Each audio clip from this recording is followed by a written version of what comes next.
Hello, my name is Tyler Manoa, and today I'll be uh, speaking on the topic immigration in Denmark in the 1920s.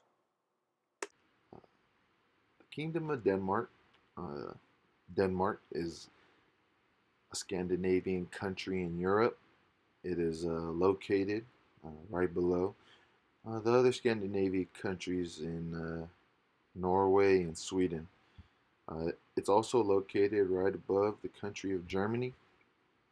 Uh, just to give you an idea of where, um, the capital of Denmark is Copenhagen, and Denmark is the southernmost Nordic nation of them all, including the other Nordic nations such as Finland, Iceland, and as mentioned before, Norway and Sweden.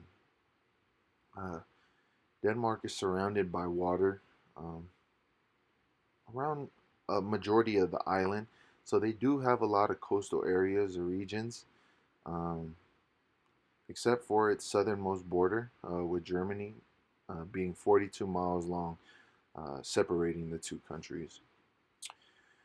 Denmark is a small country with a lot of islands being a part of the country. In total, there are 443 islands, with 70 of those islands having life or species on them. Um,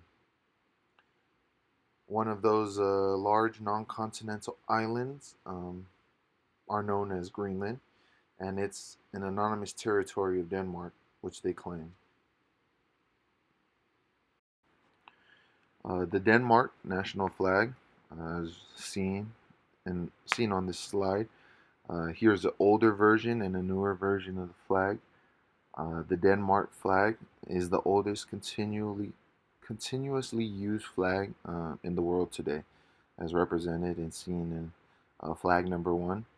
Uh, the current flag that the country adopted and uses today is represented here in flag number two below, signifying a white Scandinavian cross with red background. Um, these boxes are pretty significant in how to draw the flag. They do have to be a certain way, just to show respect towards the Scandinavian cross. Um, Being that they were the first country to adopt the or use the Scandinavian cross, majority of the other Nordic nations did the same, and they adopted this feature of the Scandinavian cross.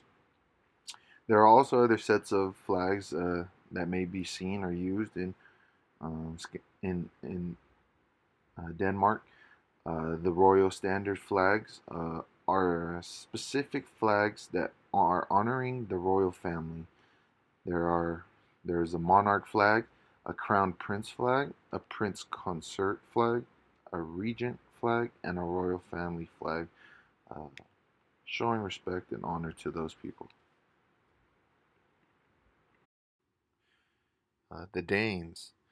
Originally, the Danes were a North Germanic tribe.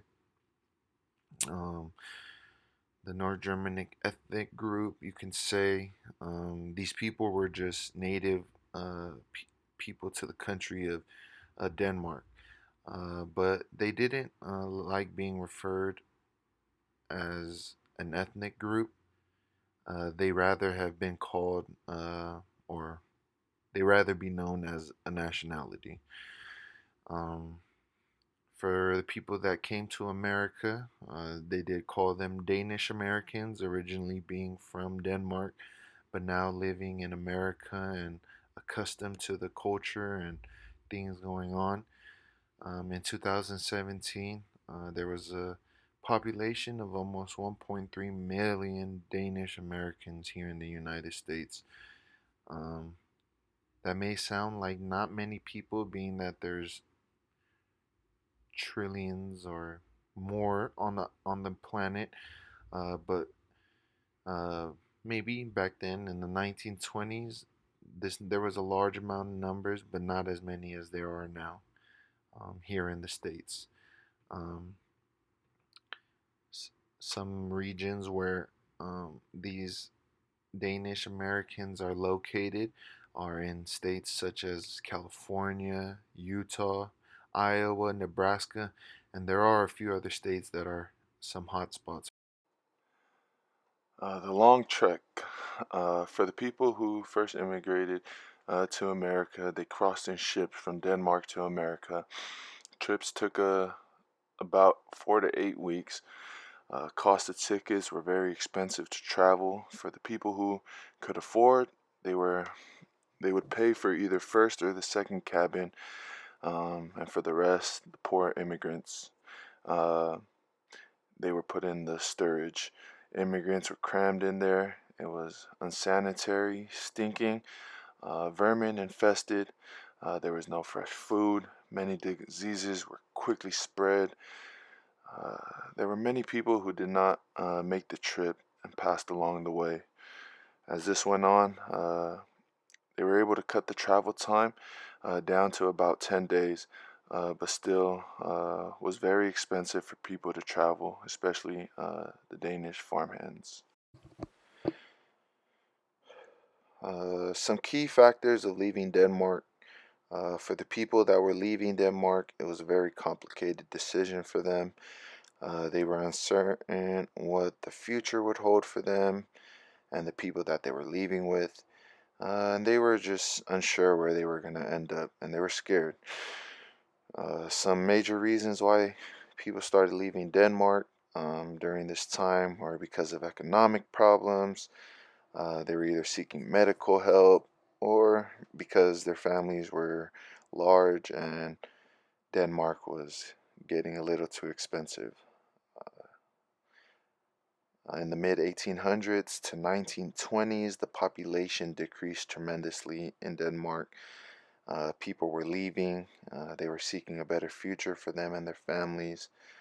Uh, People were getting sick, and they didn't have the proper resources to um, properly take care of themselves. And families located in hopes for better opportunities elsewhere for their children. Um, Families that own farms back in Denmark uh, would have to give it to one of their children uh, because not all their children could own a farm. Uh, and after a certain age, they would end up landless. In the 19th century, there were a lot of farmers between the age range of 15 to 29, so they were pretty young.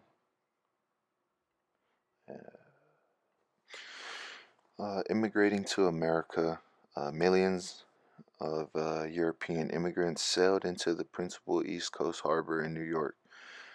Every week, more than 30,000 immigrants were being processed at the port. Upon their arrival, they were given medical inspections, sometimes painful, but very thorough checkups. They were asked numerous questions. Uh, if you failed to answer some of these questions, you were sent back on the boat and sent back. They were always told um, to put their best foot forward when you reached a new land. Finding a new home and settling down here in America, most 19th century immigrants packed their belongings from Denmark that consisted of maybe clothes, cooking utensils, and any tools necessary to travel. There was not much room for them to bring extra things or any sentimental value things along this journey. Many people came to seek better opportunities, and a lot of Danish American settlers ended up finding a religion to join or was already a part of one when coming to America.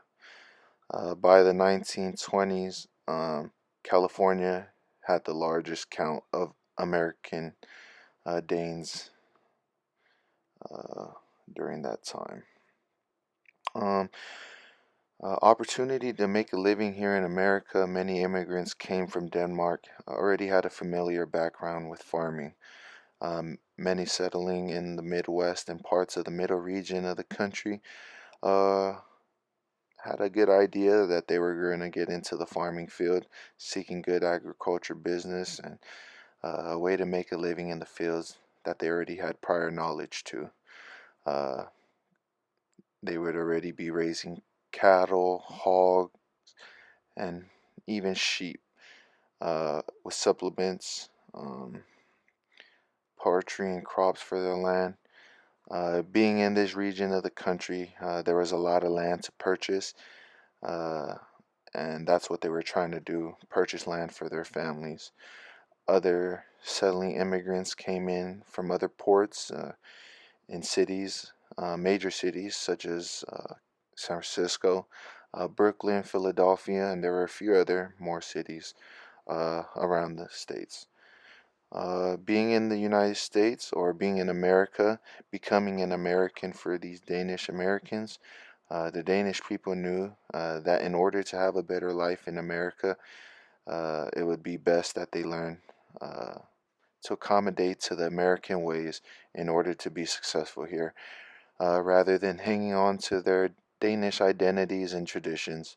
Um, they would have to quickly learn English, easy to learn, because it was pretty similar to the Germanic language. Um, Many Danish people didn't live near many other Danish people, and if they did, um, they rarely tried to speak the Danish language. Um, if the community was heavily populated with Danish people, then they would try to speak the language because it would be more regular. Um, in history, this is a very known subject or topic. In America during the 1920s, it was a period um, known as the Roaring Twenties. During the Roaring Twenties, it was a time in history where there was a lot of change for the better um, here in America with social changes as well as political changes. Uh, After this time period, there was an increase uh, of the number of Americans living in cities and a decrease in the number of Americans living on farms and whatnot. There were plenty of events to talk about during the Roaring Twenties, but to kick off the Roaring Twenties, President Woodrow Wilson returned the last American troops from Europe um, during the World War One. Um, by this time, there had already been a large number of Danish Americans already residing here in America, um, and many more making their way in small groups. For those Danish Americans that were already around prior to the Roaring Twenties, they had seen the changes being made. American cars had been hot during the time, radios and telephones were being introduced. Uh, Cars were very hot during the time because it brought attention to uh, developing roads and just being able to get places. Radios brought the world closer together, listening to the same thing everywhere, regardless. And telephones were cool and new at the time. People finding out you were able to talk and connect with families and friends through this device.